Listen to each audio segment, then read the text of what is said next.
नमस्कार दोस्तों, हिंदुस्तान उदय YouTube platform पे आपका बहुत बहुत स्वागत है। मैं हूं प्रदीप नवास। दोस्तों, आज हम जिस मुद्दे पर बात करने जा रहे हैं वो न सिर्फ आर्थिक है बल्कि भावनात्मक, सामाजिक और राजनीतिक भी है। ये एक ऐसा विषय है जो हर भारतीय के दिल में गर्व की भावना भरता है और साथ ही एक ऐसे गहरे सवाल भी छोड़ता है जिसका जवाब जानना बेहद जरूरी है।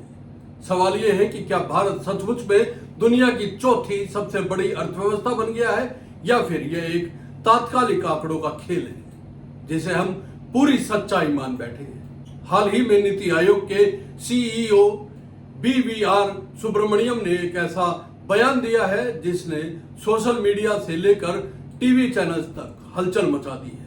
उन्होंने दावा किया है कि भारत ने जापान को पीछे छोड़ दिया है और अब वह दुनिया की सबसे बड़ी चौथी अर्थव्यवस्था बन गया है। यह एक बड़ा दावा है। इस बयान ने उत्साह की लहर पैदा कर दी और हर जगह भारत ने बाजी मारी जैसी हेडलाइन चलने लगी। लेकिन कुछ ही समय में नीति आयोग के ही वरिष्ठ सदस्य डॉक्टर अरविंद विरमानी ने इस पर संशय जताया।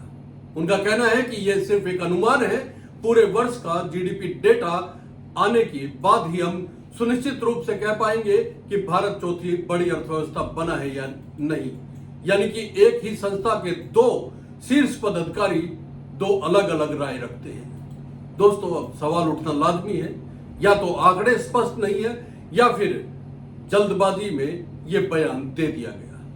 अब आइए इन बयानों के पीछे के तथ्यों की तह में जाते हैं। IMF यानी कि अंतर्राष्ट्रीय मुद्रा कोष की अप्रैल 2025 की रिपोर्ट के अनुसार भारत की नाम मात्र जीडीपी $4.19 ट्रिलियन की है, जबकि जापान की जीडीपी $4.18 ट्रिलियन की है। यानी कि भारत जापान से महज 0.01 ट्रिलियन आगे है। नाम मात्र जीडीपी का अर्थ भी हम आपको बता देते हैं। इसका अर्थ होता है कि बिना मुद्रास्फीति यानी कि क्रय शक्ति, परचेजिंग पावर का विचार किए कुल घरेलू उत्पाद, इसमें डॉलर के मुकाबले रुपया कितना मजबूत है, यह भी अहम भूमिका निभाता है। इस दृष्टिकोण से भारत का आगे निकलना निश्चित रूप से एक उपलब्धि है, लेकिन यह एक अस्थायी स्थिति है और हो भी सकती है जो विनिमय दर, तेल कीमतों और शेयर बाजार के उतार चढ़ाव पर भी निर्भर करती है। अरविंद विरमानी ने स्पष्ट किया है कि यह केवल एक प्रोजेक्शन है, यानी कि एक अनुमान है, यानी भविष्यवाणी का अनुमान लगाया गया है। जब तक भारत की वित्तीय वर्ष की संपूर्ण जीडीपी रिपोर्ट आधिकारिक तौर पर आकर पुष्टि नहीं कर देती, तब तक हम इसे ठोस सत्य के रूप में स्वीकार नहीं कर सकते। यह वैसा ही है जैसे किसी मैराथन दौड़ में 35वें किलोमीटर पर कोई धावक पहले स्थान पर हो लेकिन अभी रेस खत्म नहीं हुई हो। इसलिए यह जरूरी है कि सरकार और नीति आयोग इस तरह के बयानों को लेकर सटीकता और पारदर्शिता बरते। अब अगर हम मान भी लें कि भारत दुनिया की चौथी सबसे बड़ी अर्थव्यवस्था बन चुका है, तो क्या सचमुच में जापान जैसी आर्थिक ताकत भारत बन चुका है? यह भी एक बड़ा सवाल है। क्या इसका मतलब यह है कि हर भारतीय अब समृद्ध हो गया है? इसका सीधा सा उत्तर अगर जानकारों के लिहाज से हम कहें तो नहीं है, और इसका कारण भी है। जीडीपी और आम आदमी के जीवन स्तर के बीच का बड़ा फासला है। सबसे पहले बात करते हैं प्रति व्यक्ति आय की। भारत की प्रति व्यक्ति आय $2,880 है, जबकि जापान की प्रति व्यक्ति आय $33,000 से भी ज्यादा है।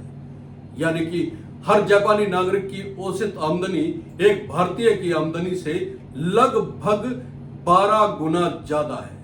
यह अंतर हमें यह बताता है कि कुल जीडीपी चाहे जितनी भी हो, जब तक वह नागरिक तक सुनिश्चित रूप से नहीं पहुंचती, तब तक वो आर्थिक शक्ति केवल आंकड़ों तक सीमित रह जाती है। यह एक तरह का आर्थिक छलावा हो सकता है अगर नीतिगत योजनाएं आम लोगों तक सही रूप से ना पहुंचे। अब स्वास्थ्य व्यवस्थाओं की बात करें तो यह अंतर और अधिक स्पष्ट हो जाता है। भारत अपनी जीडीपी का मात्र 1.2% हिस्सा स्वास्थ्य पर खर्च करता है, जबकि जापान 10% से ज्यादा हेल्थ पर खर्च करता है। इसका सीधा असर जीवन प्रत्याशा यानी कि मृत्यु दर, बाल मृत्यु दर और रोगों की रोकथाम पर पड़ता है। भारत में जीवन प्रत्याशा केवल 70 वर्ष है, जबकि जापान में यह 84 वर्ष है। यानी कि जापानी नागरिक अधिक स्वस्थ और लंबा जीवन जीने वाले होते हैं। शिक्षा क्षेत्र की बात करें तो भारत में साक्षरता दर मात्र 77.7% है, जबकि जापान में यह लगभग 100% है। लेकिन केवल आंकड़ों से बात नहीं बनती। भारत में स्कूलों में बच्चों की उपस्थिति, गुणवत्तापूर्ण शिक्षा की कमी और उच्च शिक्षा में रोजगार परक कौशल की अनुपस्थिति भी बड़ी चुनौती है। जबकि जापान की शिक्षा प्रणाली तकनीक, नवाचार और अनुसंधान आधारित है, यानी कि रिसर्च बहुत होता है जापान में। रोजगार के मोर्चे पर भी स्थिति चिंताजनक है। भारत में बेरोजगारी दर 6.1% है, जो शहरी युवाओं में और भी अधिक है। दूसरी ओर जापान में यह दर मात्र 2.5% है। भारत में बड़ी आबादी असंगठित क्षेत्रों में काम करती है, जहां ना नौकरी की सुरक्षा है, ना ही स्वास्थ्य और पेंशन जैसे लाभ है। यह असमानता आर्थिक मजबूती को और अंदर से कमजोर बनाती है। मैन्युफैक्चरिंग और टेक्नोलॉजी क्षेत्र में भी भारत अभी भी लंबा रास्ता तय करने के लिए तैयार है, जबकि जापान इसमें काफी आगे निकल चुका है। भारत की मैन्युफैक्चरिंग जीडीपी में 13 से 14% योगदान देती है, जबकि जापान में यह 20% से ज्यादा है।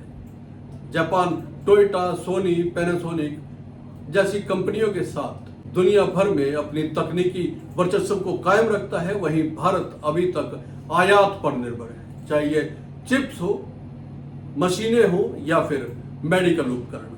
रिसर्च और इनोवेशन में भी भारत की स्थिति कमजोर है। यूनेस्को की रिपोर्ट के मुताबिक भारत R&D पर अपनी जीडीपी का मात्र 0.7% ही खर्च करता है, जबकि जापान 3.3% खर्च करता है।